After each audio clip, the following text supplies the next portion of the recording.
Ketika mendengar kata penjahat, apa yang pertama kali terlintas di pikiran Anda? Kejam, tidak berperasaan, atau mengalami gangguan kejiwaan? Benarkah setiap pelaku kejahatan memiliki gangguan mental? Dan apakah setiap orang yang mengalami gangguan mental berpotensi menjadi pelaku kejahatan? Pertanyaan-pertanyaan inilah yang akan kita kupas secara ilmiah dalam materi ini, yaitu penjahat dengan gejala patologis.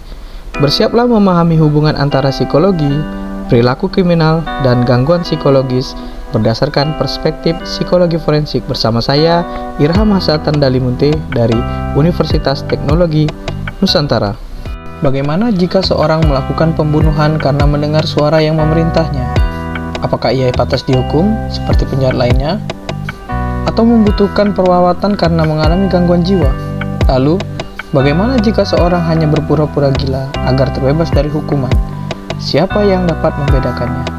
Inilah salah satu tantangan besar dalam dunia psikologi forensik. Materi ini tidak hanya membahas mengapa seorang melakukan tindak kriminal, tetapi juga bagaimana kondisi psikologi seseorang dapat mempengaruhi kemampuan mereka untuk bertanggung jawab atas perbuatannya di hadapan hukum.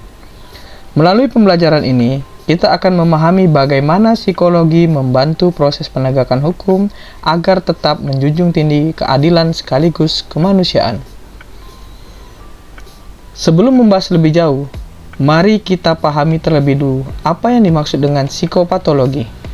Psikopatologi merupakan cabang ilmu psikologi yang mempelajari gangguan mental, perilaku abnormal, serta berbagai faktor yang menyebabkan seseorang mengalami penyimpangan dalam berpikir, merasakan, maupun berperilaku. Dalam dunia hukum, pemahaman mengenai psikopatologi sangat penting. Tidak semua pelaku kejahatan melakukan tindakannya dengan kesadaran penuh. Sebagian di antaranya mengalami gangguan mental yang berat sehingga kehilangan kemampuan membedakan mana yang benar, mana yang salah. Disinilah psikologi forensik berperan membantu aparat penegak hukum untuk memberikan penilaian secara ilmiah. Apa itu psikopatologi?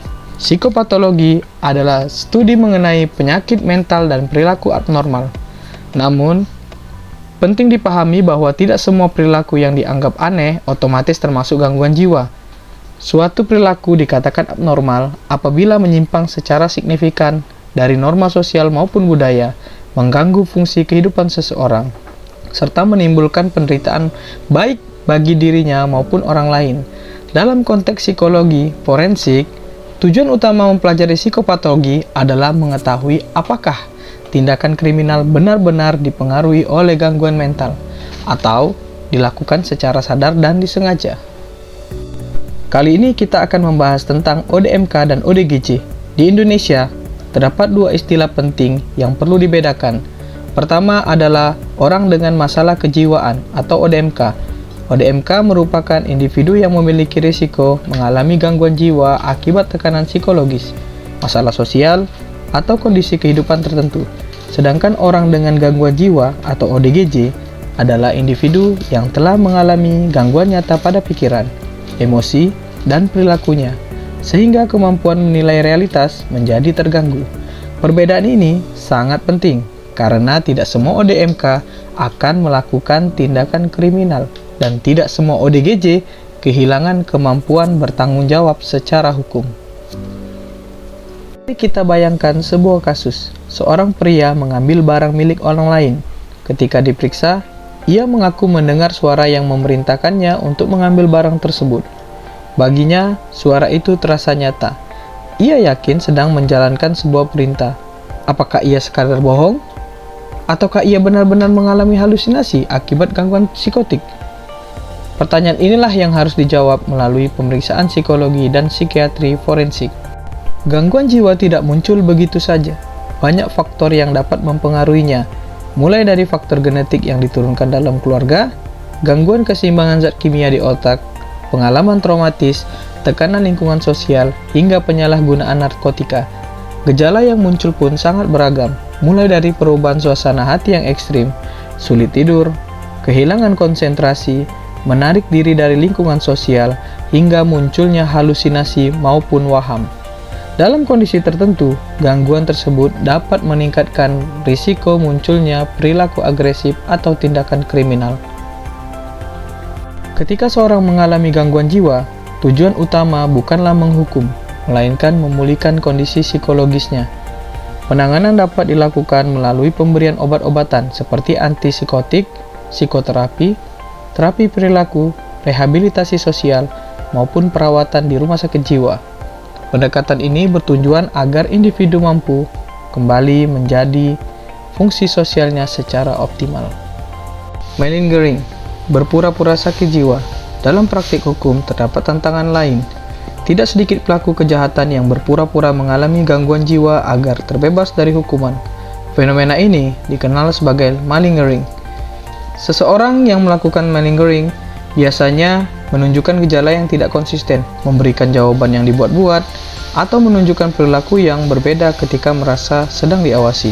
Karena itu, psikolog dan psikiater forensik menggunakan berbagai metode pemeriksaan ilmiah untuk membedakan gangguan mental yang nyata dengan yang berpura-pura. Dalam hukum Indonesia, terdapat ketentuan yang mengatur mengenai pelaku kejahatan dengan gangguan jiwa. Pasal 44 KUHP menyatakan bahwa seseorang yang tidak mampu mempertanggungjawabkan perbuatannya karena gangguan jiwa tidak dapat dipidana. Sebagai gantinya, hakim dapat memerintahkan agar pelaku menjalani perawatan di rumah sakit jiwa.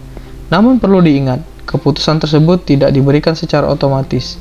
Hakim tetap memerlukan hasil pemeriksaan dari psikolog dan psikiater forensik sebelum mengambil keputusan. Sebagai contoh, terdapat seorang pelaku pencurian berulang yang mengalami halusinasi perintah serta waham paranoid. Setelah dilakukan asesmen secara menyeluruh, ia didiagnosis mengalami skizofrenia paranoid. Hasil pemeriksaan menunjukkan bahwa pada saat melakukan tindak pidana, ia tidak mampu memahami konsekuensi dari perbuatannya. Berdasarkan hasil tersebut, hakim memutuskan bahwa pelaku tidak dipidana, tetapi menjalani perawatan di rumah sakit jiwa sesuai ketentuan pasal 44 KUHP. Kasus ini menunjukkan bahwa tujuan hukum bukan hanya menghukum, tetapi juga memberikan perlindungan dan penanganan yang sesuai dengan kondisi pelaku.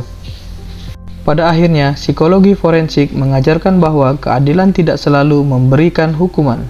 Keadilan juga berarti memahami kondisi seseorang secara objektif berdasarkan bukti ilmiah. Psikolog forensik memiliki tanggung jawab besar untuk memberikan penilaian yang jujur, akurat, dan bebas dari kepentingan tertentu. Dengan demikian, keputusan hukum yang dihasilkan benar-benar mencerminkan keseimbangan antara perlindungan masyarakat dan penghormatan terhadap hak asasi manusia. Demikian pembahasan mengenai penjahat dengan gejala patologis dalam kajian psikologi forensik. Semoga materi ini memberikan pemahaman bahwa tidak semua pelaku kejahatan memiliki kondisi psikologi yang sama. Ada yang bertindak dengan kesadaran penuh, namun ada pula yang dipengaruhi oleh gangguan mental yang serius. Oleh karena itu, psikologi forensik menjadi jembatan penting antara ilmu psikologi dan sistem hukum untuk mewujudkan keadilan yang berdasarkan fakta dan bukti ilmiah. Terima kasih atas perhatian Anda. Apabila materi ini bermanfaat, jangan lupa untuk membagikannya kepada teman-teman Anda. Sampai jumpa pada pembahasan berikutnya. Wassalamualaikum warahmatullahi wabarakatuh.